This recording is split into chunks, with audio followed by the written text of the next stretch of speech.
నంద్యాల జిల్లా శ్రీశైలం జలాశయానికి ఎగువ పరివాహక ప్రాంతమైన జూరాల ప్రాజెక్టు నుంచి భారీగా వరద నీరు వచ్చి చేరుతుంది. శ్రీశైలం జలాశయానికి రోజురోజుకు వరద నీరు భారీగా పెరగటంతో ప్రాజెక్టులోని నీటి మట్టం గంటకు పెరుగుతుంది. దీంతో శ్రీశైలం జలాశయం వరద నీటితో కలకలలాడుతుంది.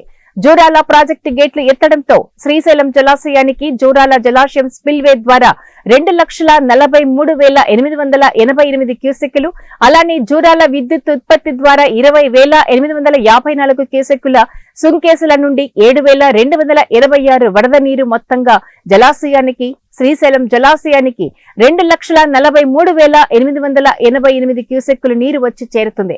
అయితే శ్రీశైలం జలాశయం పూర్తి స్థాయి నీటి మట్టం 885 అడుగులు కాగా ప్రస్తుతం జలాశయంలో 863.40 అడుగులుగా ఉంది.